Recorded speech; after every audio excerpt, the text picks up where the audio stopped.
That autumn night in Savannah, under a sky glowing with lanterns, I met someone who saw me, really saw me. But could I find the courage to let him in? I'm Lucas, and this is the story of a weekend at the Savannah Fall Festival, where a poet named Caleb showed me that some sparks are worth chasing. The last time I held a paintbrush, I was 27, standing in a cramped New York gallery, my heart pounding as a critic tore my work apart. Forgettable, he'd said, his voice cold, final. That word haunted me, chaining my hands until my canvases gathered dust. At 28, I'd moved to Savannah for a fresh start, but my sketchbook stayed blank, a silent reminder of my failure. My sister, Emma, saw me spiraling and dragged me to the Savannah Fall Festival, a weekend of art, music, and lanterns that turned the city's historic streets into a glowing dreamscape. I went to appease her, expecting nothing but noise and forced cheer. I was wrong. Friday evening, I wandered through Forsyth Park, the air heavy with cinnamon and the rustle of fallen leaves. The festival was alive, street musicians strumming guitars, vendors selling painted gourds, lanterns casting golden light across the crowd. I stopped at a small poetry stall, drawn by a voice that felt like a warm hand on a cold day. Caleb, 26, stood there, his dark curls catching the lantern glow, his hazel eyes bright with quiet intensity. He was reading a poem about love that blooms in unexpected places, his words weaving through the noise like a melody. I stood frozen, unable to look away. Friday evening, I wandered through Forsyth Park, the air heavy with cinnamon and the rustle of fallen leaves. The festival was alive, street musicians strumming guitars, vendors selling painted gourds, lanterns casting golden light across the crowd. I stopped at a small poetry stall, drawn by a voice that felt like a warm hand on a cold day. Caleb, 26, stood there, his dark curls catching the lantern glow, his hazel eyes bright with quiet intensity. He was reading a poem about love that blooms in unexpected places, his words weaving through the noise like a melody. I stood frozen, unable to look away. When the crowd thinned, he noticed me lingering. "You look like you've got a story to tell," he said, his smile soft but curious.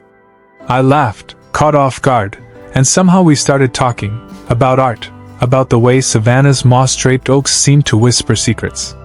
He was a poet, traveling the South to share his work, but he confessed he hid his most personal poems, the ones that felt too raw, too vulnerable. I admitted I hadn't painted in over a year, that I was terrified I'd never create again. It was the first time I'd said it out loud, and the weight of it felt lighter in his presence. That night, Caleb invited me to the festival's lanternlit art walk. We strolled through cobblestone streets, passing murals that spilled color onto the walls, musicians playing soft jazz under string lights. He showed me a poem he'd scribbled on a napkin that morning, about a painter who'd lost his colors but found them in a stranger's eyes. "This is you," he said, handing it to me. My chest tightened, a mix of warmth and fear. No one had ever seen me like that, not my sister, not my old friends, not even myself.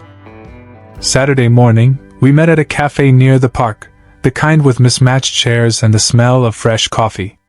Caleb sketched ideas for a new poem while I doodled on a napkin, my pencil moving for the first time in months. We talked about our dreams, his to publish a poetry collection, mine to paint something that felt true. He told me about a reading he'd done in Charleston, where he'd frozen mid-poem, overwhelmed by the crowd's eyes. "I bombed," he said, laughing, but his voice carried a shadow of shame. I shared my own low point, the gallery night, the critic's words that still echoed. We weren't fixing each other, but we were listening, and that was enough. Later, we wandered the festival, stopping to watch a street artist paint a mural of Savannah's riverfront. The artist, an older man with paint-splattered hands, noticed my sketchbook and asked to see it. I hesitated, my heart racing, but Caleb nudged me forward. "Show him," he whispered. I opened to a half-finished sketch of the festival's main stage, messy but alive. The artist nodded, his eyes kind. "You've got something here, kid. Keep going." Caleb grinned, and for the first time in forever, I felt a flicker of pride. That evening, we joined a crowd at the festival's poetry slam. Caleb was performing, and I could see his hands trembling as he took the stage. He read a new poem, one he'd written that afternoon, about a spark that grows into a flame. His voice wavered at first, but it grew stronger, each word a quiet act of courage. The crowd cheered, and I clapped louder than anyone, my chest swelling with something I couldn't name. When he stepped off the stage, he found me in the crowd, his smile brighter than the lanterns above us. "I did it because you were here," he said, and my breath caught. Sunday, the festival's final day, was quieter, the air crisp with the promise of fall. We spent the afternoon in the park, sketching and talking about everything and nothing, our favorite books, the cities we'd love to see, the fears that kept us up at night. I started a new sketch, this one of Caleb reading at the poetry slam, his curls falling into his eyes. He leaned over, his shoulder brushing mine, and read me a line from his notebook. "Some hearts are lanterns, waiting for a spark to glow." I looked at him, my pulse racing, and realized I was falling, not just for his words, but for him. That night, the festival closed with a lantern release in Forsyth Park. Hundreds of glowing lanterns floated into the sky, a sea of light against the stars. Caleb and I stood close, the crowd fading around us. He turned to me, his hazel eyes catching the lantern glow, and said, "Lucas, I've spent years hiding my poems, afraid they're not enough. Meeting you, it makes me want to be brave. What are you afraid of?" I swallowed hard, my throat tight. I was afraid of failing again, of being forgettable, of letting someone in only to lose them. But standing there, with Caleb's words wrapping around me like a warm scarf, I felt something shift. "I'm afraid of this," I said, my voice barely above a whisper. "Of what I feel right now. But I don't want to run from it." He smiled, a slow, radiant smile that lit up the dark, and reached for my hand. His fingers were warm, steady, grounding. We released our lantern together, watching it drift upward, a tiny light carrying our fears and hopes. The crowd cheered, but all I could hear was the quiet rhythm of his breathing next to me.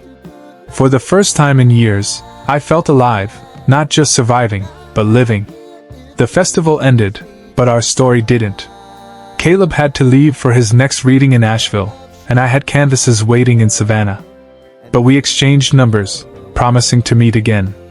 As I drove home, his napkin poem tucked in my pocket, I started to sketch in my mind, a painting of lanterns, of sparks, of a poet who changed everything. It wasn't the end of our story. It was the beginning.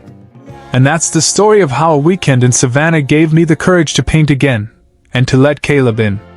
If this emotional gaze story touched your heart, please like, share, and subscribe for more. Tell me in the comments, would you chase a spark like Lucas did? Thanks for watching. See you in the next story.